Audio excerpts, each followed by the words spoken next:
Hello and welcome to Dialogue of Civilisations. The South Caucasus, a region dominated by external powers for many centuries, lacking the agency for sovereignty, is now comprised of three independent nations, Azerbaijan, Armenia and Georgia. Encumbered with the heavy task of navigating an intrinsically complex geopolitical landscape on the continental fault line for over 30 years since regaining their independence after the collapse of the Soviet Union back in 1991, all the countries of the South Caucasus presently have an unprecedented opportunity to collectively vie for regional self-ownership.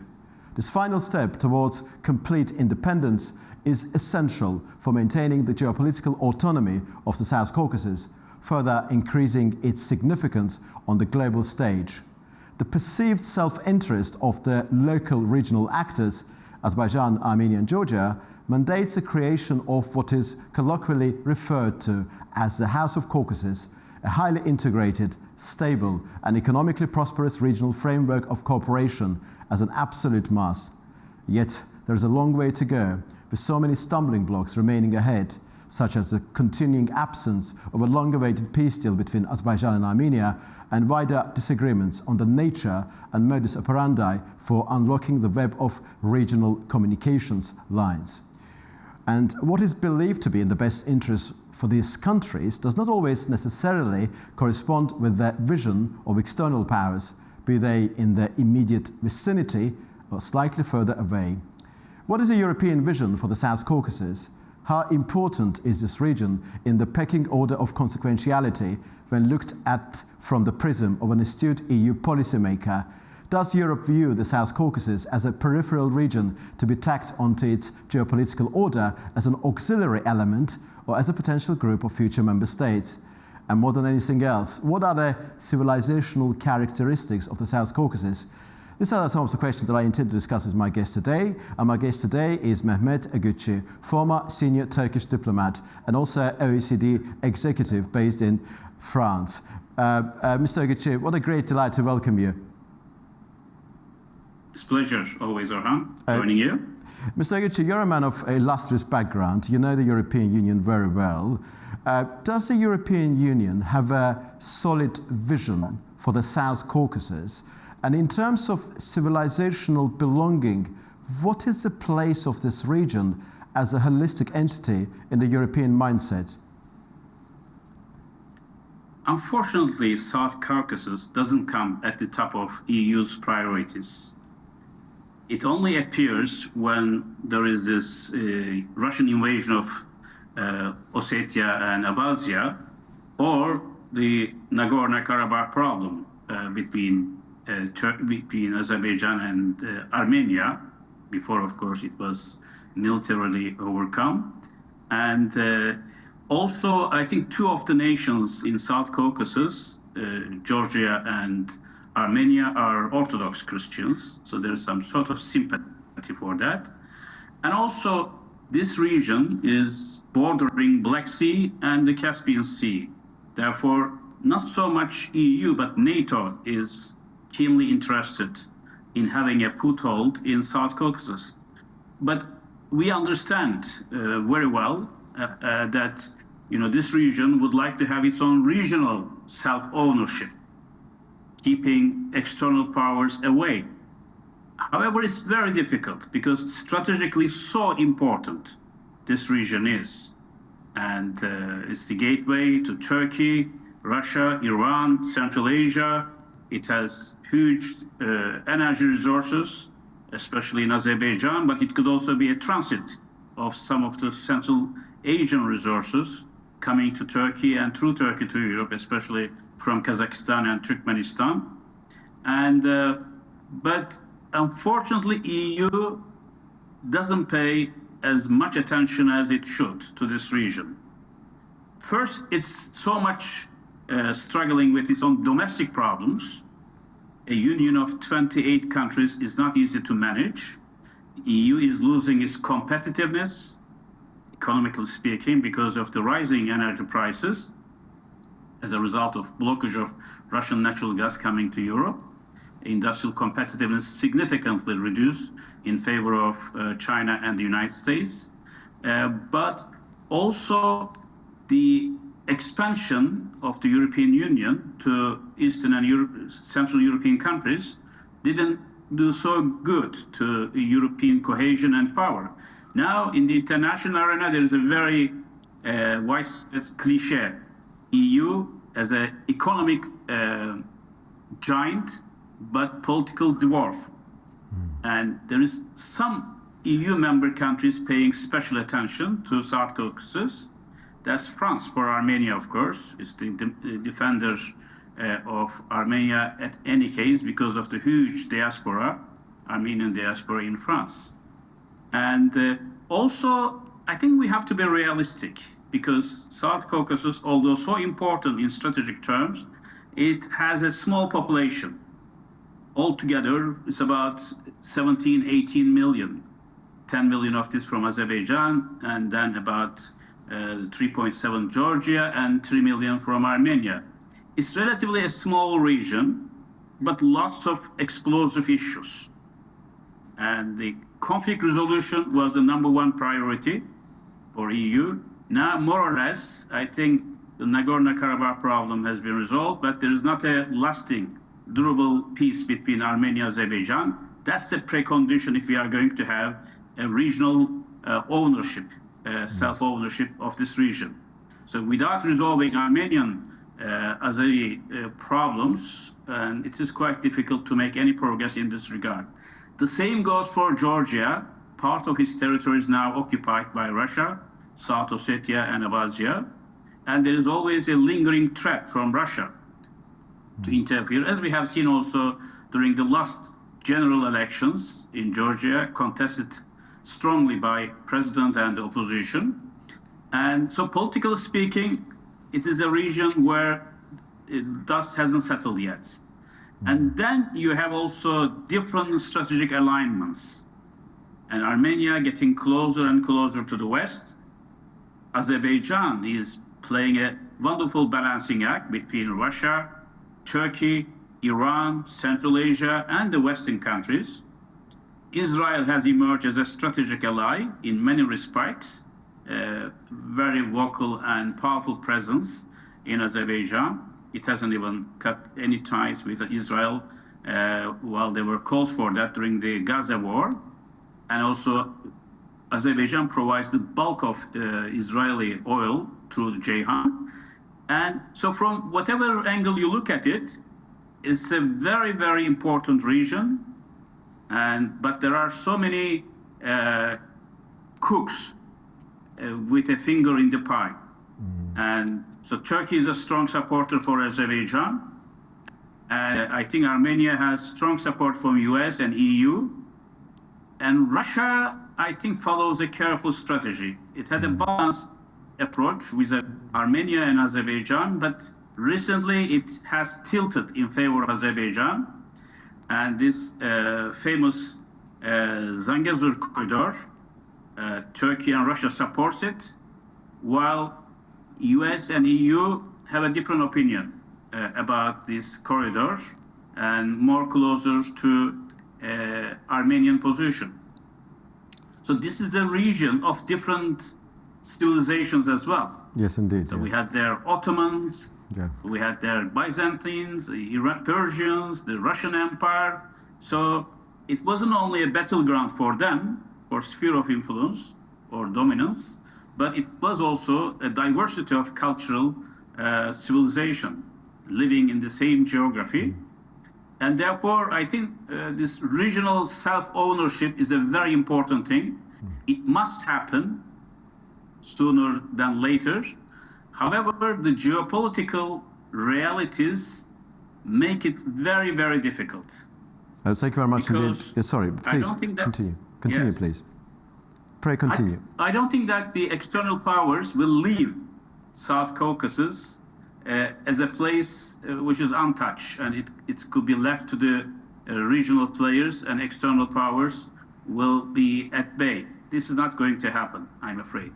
Well, thank you very much indeed for explaining this intricate landscape involving the South Caucasus and also limitations related to this self-ownership conjecture.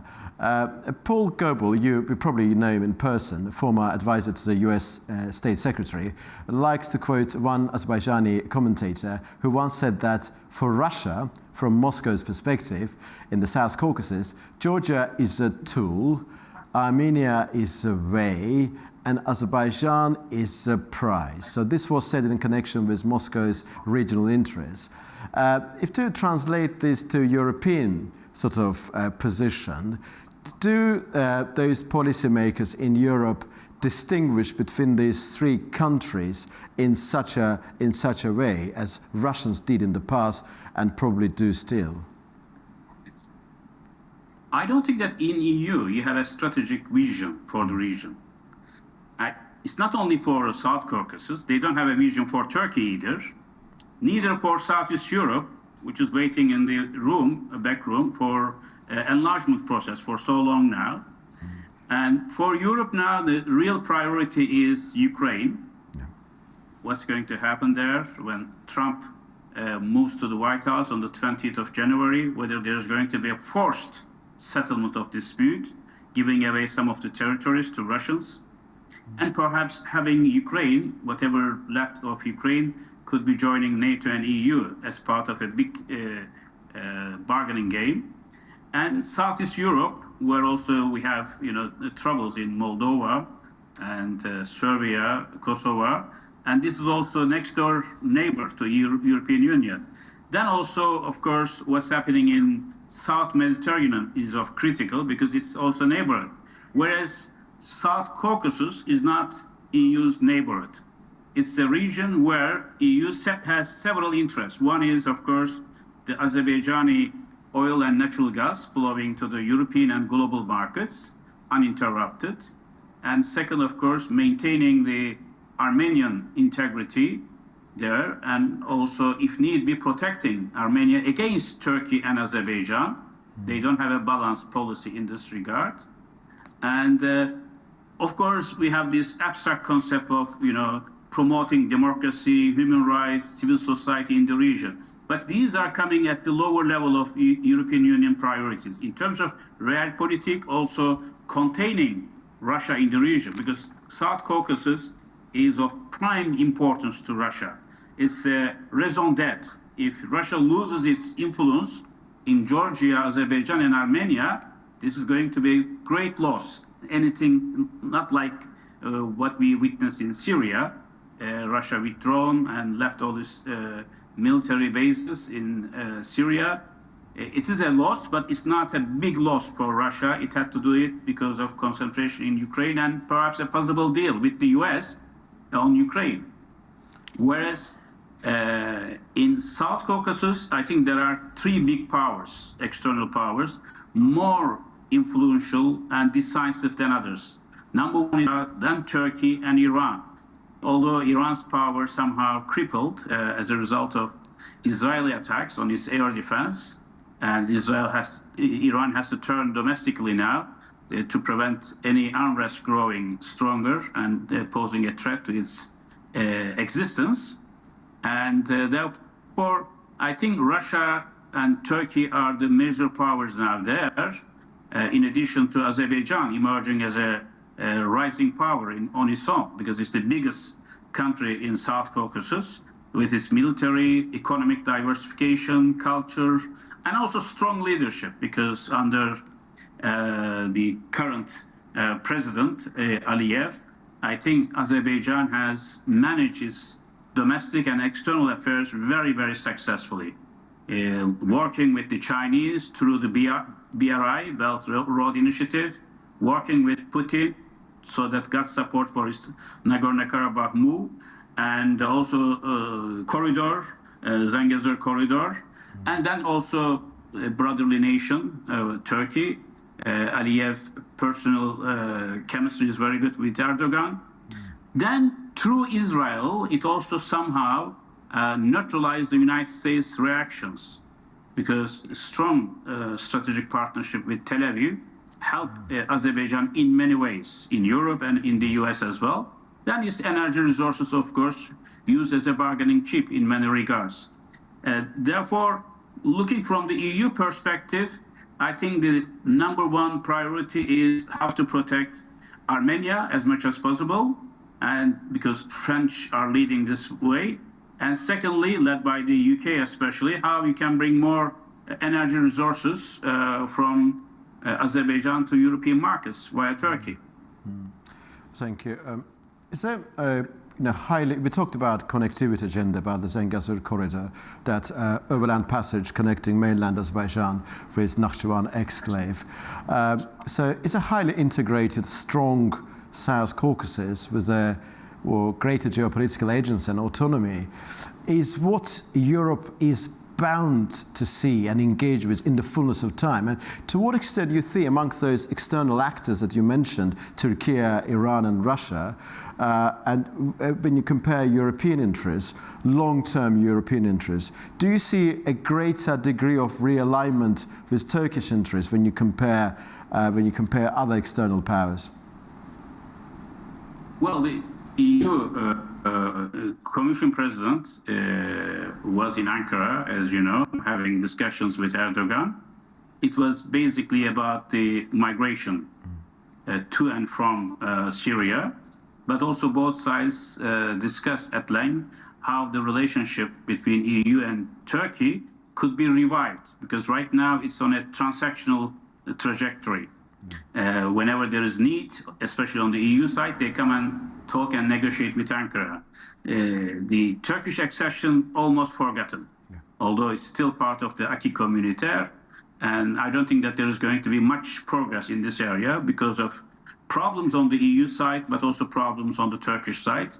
And nobody is expecting optimistically that this process will go forward. But if Turkey and EU engage in a meaningful win-win partnership, independently of EU accession, which poison relationship, I think EU interests in what happens in South Caucasus via Turkey could also be quite interesting, because now Turkey has been given a key role in Syria to stabilize this country after the fall of Assad.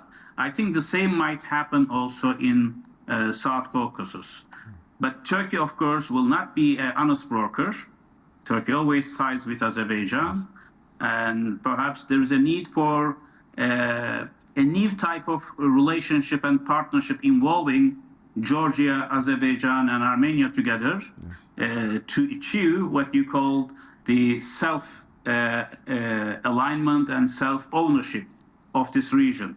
So if EU is not there, I think that's not good news for South Caucasus, because we will be left only to powers like Russia, China through BRI, and Iran. And Turkey, of course, is the most powerful country in the region, not only in the region, but all the way from China to Germany, Russia to Saudi Arabia. Of this geography, Turkey emerges as the most powerful regional country to reckon with. So if Turkey and Azerbaijan act together, as they do right now, I think it's going to be a very strong act. But it will not be enough. I think Turkey, also using its diplomacy and soft power, should bring in Georgia and Armenia as much as possible. And you can't do it without taking into account Russian interests as well. So it has to be a win-win position, lasting peace, which is the precondition for regional integration. In such a region of about 17, 18 million population, unless you are regionally connected and also connected to the rest of the world, not much will happen. I've got two more questions, if I may. The first one is going to be about Georgia. In the case of Georgia, do you believe that EU has managed to strike some sort of a delicate balance, enabling the European Union not to alienate Tbilisi from itself? Because it's a two-way process, and of course it's very important for EU to make sure that Georgia is very much enthusiastic about joining the European Union in the fullness of time, but at the same time EU has to preserve its influence in Georgia in a very delicate way. From the perspective of EU, do you think they have failed their test, or do you think they have just somehow managed it? Well, I mean, EU and NATO, I will always talk NATO added into the picture, see Georgia as a key country because European aspirations are very strong in Georgia. Yes. And there were even talk of having Georgia as a full member of EU before Turkey joins, which is geographically very difficult, I guess. Perhaps they are going to have another formula of concentric circles. Turkey, Georgia, perhaps Azerbaijan and Ukraine joining the EU as a sort of a, not exactly full member, but benefiting some of the membership conditions, but having certain also dictates coming from the European Union. But Georgia is critical to connect Azerbaijan to Turkey and then to Europe. Because if this pipeline, Southern Gas Corridor, will be somehow disrupted, and because of the Russian intervention, because now what we see that in Georgian politics, Russians are playing quite heavy-handedly, and if anything happens in Georgia, as in the past, with the loss of Abkhazia and South Ossetia, I think it will be a terrible situation, both for Turkey, EU, and also Azerbaijan and Armenia. Therefore, EU and NATO show strong commitment to the territorial integrity, economic resilience, and also keeping European aspirations alive in Georgia. It is a critical nation, and it has many facets of European culture as well, European civilization, because of the religion and also its past, and therefore I think EU will never give up on Georgia, I believe. And my last question, we mostly talked about to what extent South Caucasus is important from the European perspective earlier, but also Europe must be still attractive for the nations here.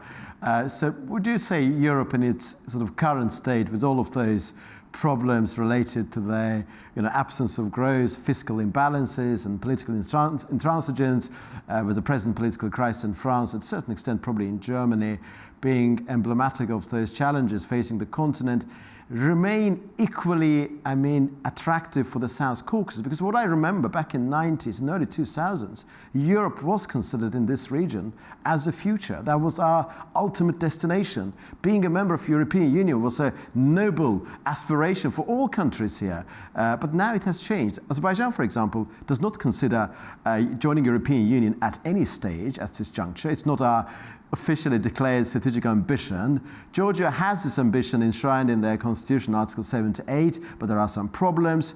Armenia wants to join, but there are certain complications emanating from Russia. Is Europe still as attractive as it used to be 2 decades ago for the nations here? Well, I think Europe is no longer a global power to reckon with. Is no longer a union which all neighboring countries aspires to join. Even with Turkey, since the 60s, Turkey was a candidate for EU membership, and around the same time with Greece, it applied again. But now, if you have a referendum in Turkey, there will be a Turkey exit, like Brexit, even before Turkey joined the EU. So EU lost its credibility. That's the reason why I said it's an economic giant but political dwarf, and we would like to access the European markets for our products and services, and we would like to benefit from the finance available in European financial institutions. But nobody wants to become part of EU and wearing this straitjacket, and therefore it lost its attractiveness. And its stick and carrot policy is not working either, because there is not much so you can get from EU, and in return for all the concessions you will make. And the world has changed significantly. Now power is shifting all the way from Europe and US towards Asia Pacific, led by India and China. And I think we can see clearly in China, it has the competitive edge, technologically, industry-wise, in renewable energy, electrical cars, critical minerals. In every area you look at it, including also space and ocean exploration and ownership. Therefore, EU is no longer the pole of attraction for many nations. That's the reason I'm not surprised Azerbaijan has not even spelled any desire to join the EU. And Georgia needs EU because of the political, economic situation it is put in. Sandwich between Iran and Russia, and then Azerbaijan on the other hand, and the Black Sea. And such a small nation needs protection, and it doesn't have enough self-confidence, but you can't have it under the current circumstances. Therefore, EU aspirations will remain alive in Georgia, and in also Southeast Europe. I don't know whether there is still the same enthusiasm and passion for these nations like Serbia, Kosovo, Albania, Bosnia, and Montenegro to join the European Union, because still the Russia comes through other doors to wield more influence in these countries. So before EU, I think, puts its house in order and have a sort of a deal with Russia, long-term deal, to coexist peacefully, and all these conflicts we have in Ukraine, in Syria, Med, and Caucasus will be resolved. It's quite difficult to have one common house of European Union, Russia, Turkey, South Caucasus. This is very idealistic blueprint. Wish that this is going to happen, but I'm not very optimistic on that. EU has lost its strategic brain as well. UK leaving through Brexit left EU without a strategic head, and therefore they cannot pull together their actions on external matters as smartly and as strategically as it used to be with the UK leading the way on external affairs. Thank you very much indeed, Mr. Ogutcu. Thank you very much indeed for this absolutely fascinating and very enlightening conversation. I'm so grateful to you. My pleasure. Thank you. Thank you. This was Mehmet Ogutcu, former senior Turkish diplomat. In the light of the shifting sands of time, what was once arguably a peripheral and relatively unimportant region could emerge as a vital autonomous centerpiece in the jigsaw puzzle of the greater geopolitical theater amidst the dialogue of civilizations. The South Caucasus is a case in point. There seems to be strong reasons to believe that the region should no longer be viewed solely as an arena of confrontation for big outside actors, but as an emerging geopolitical actor in its own right. The country that will lead this process will be entitled to the biggest prize. Looking forward to welcoming you to the next episode of Dialogue of Civilizations.